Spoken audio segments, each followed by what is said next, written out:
Just start. Hey everyone, my name is Paul from Kernel and this is Game Dev 101. This video series will be a great resource for learning how to make video games. This first video will be an overview of the basics of how to make a game. So yeah, let's jump into it. Point number 1.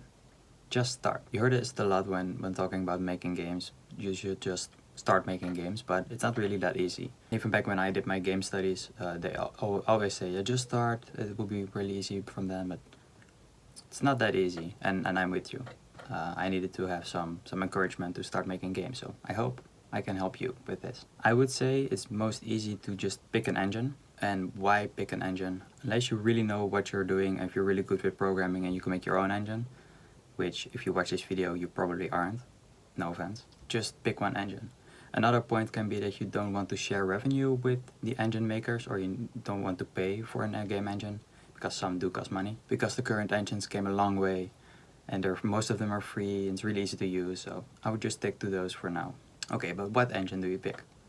I picked 5, which I somewhat know, at least by name, and some I would know really good. The first is Construct 3. It's a 2D engine, and on the website it says that over 50% of Congregate's games, or Congregate's HTML5 games, are made with Construct.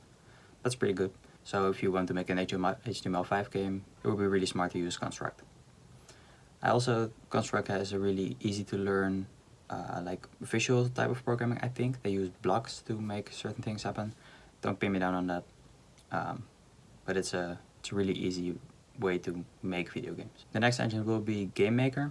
When I heard of GameMaker, I also thought, oh, that's a really stupid engine, why should everyone use it? But some great games came out of GameMaker. Games like Nuclear Throne, Minute, Undertale, Downwell, and Hyperlight Drifter are all made in GameMaker. So if you say you cannot make real games in GameMaker, look at these games. They made a ton of money, are really popular, and they're just made in GameMaker. So Construct and GameMaker are solely 2D game engines, so you can only make 2D games in them. I think you can do some 3D stuff in GameMaker, but I'm not familiar with that, so don't pin me down on it. It's usually used for 2D games. The next 2 game engines can make 2D and 3D games. So the first will be Unity. That's the game engine I'm most familiar with. And some games that are made in Unity are Hollow Knight, Monument Valley 2, Rick and Morty, Virtual rick-ality, and Cuphead. Also, these are really good games. Yeah, so if you want to make games like that, maybe you should choose Unity. But as I said, you can make 2D and 3D games in it. So games like Cuphead are 2D, but are made in Unity. But also a game like Rick and Morty's Virtual rick-ality is completely 3D, and is even VR. Next engine is Godot.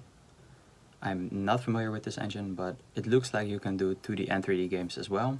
I didn't recognize any of the game in their showcase, so I don't know which games are made in Godot actually, but it's really popular on the internet. Godot has no royalty, so you don't have to pay anything when you release your game. So it's really nice if you're not wanting to give Unity, for example, some money when you sell your game. And then last but not least, we have Unreal 4, which is a completely 3D and game engine. You can do some 2D stuff in it, but it's mostly used for 3D.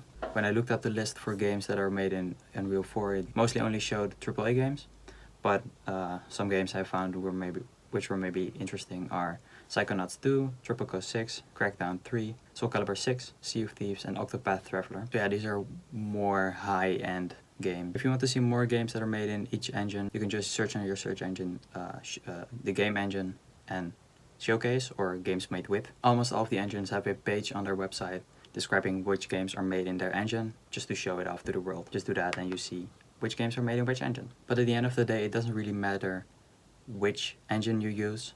You can make games in all of them, and they will be all super fun, but you just need to take the right tool for the right game. So if you want to make a big theatrical AAA-like game, you pick Unreal 4 because it has tools for that. If you want to make a really small, simple 2D indie game, you pick Construct or GameMaker, for example. I use Unity because I can do both, and I'm familiar with it, so that's what I would recommend, but do whatever you want. I'll leave a link in the description for even more engines, because these are not all of them. There are way easier ones, way more specific for specific genres. If you pick one of these engines, there will be a ton of tutorials on YouTube or on whatever search engine you use. Just Google game engine tutorial, and there will be a sea of tutorials to choose from. It is really good to just learn how the programming language work, or how the game engine itself work. It's just to really get to know how things work, and I think tutorials are really great for that.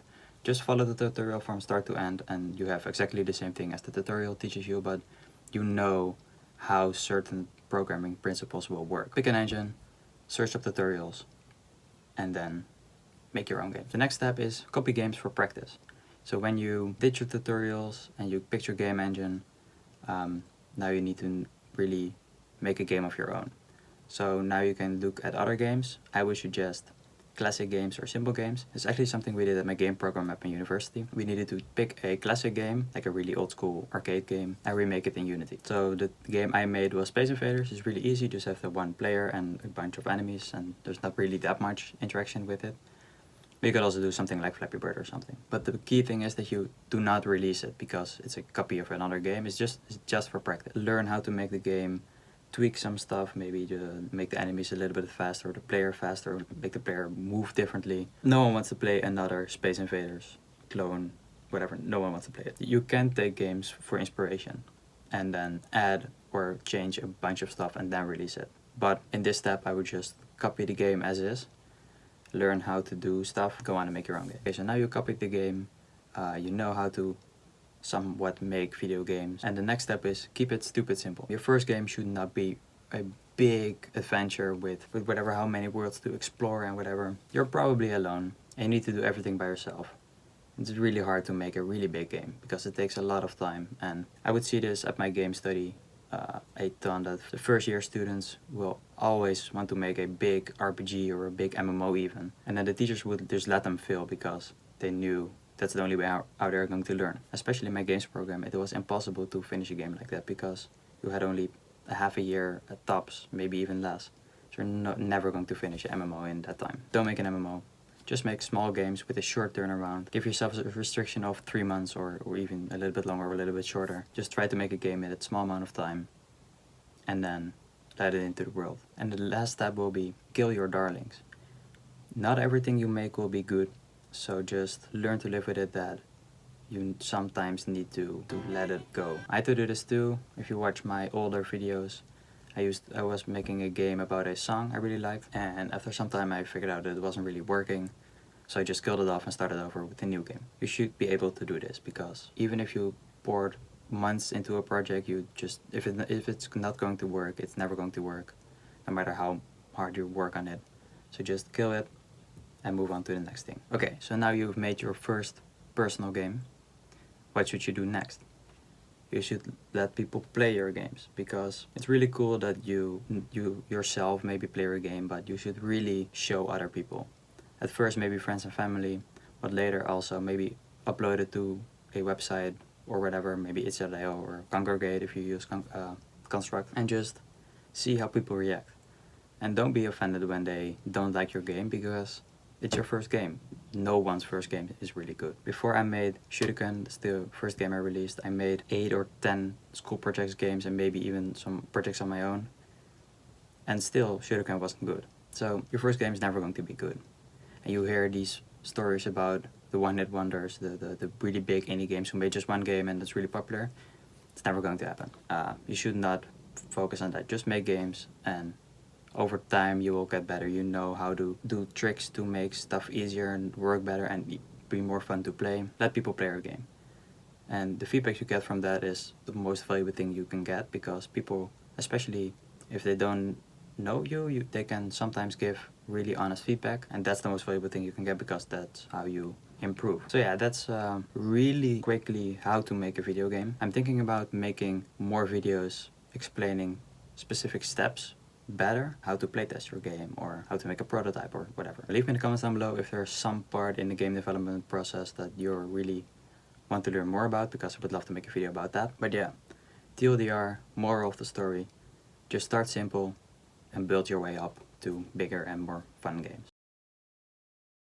Usually these videos are about my own game called Ren, like a game dev blog series. If you want to see more about that, click up here. If you like this video, please click like down below. If you want to see more, please subscribe and hit the notification bell, and then I will see you all next week.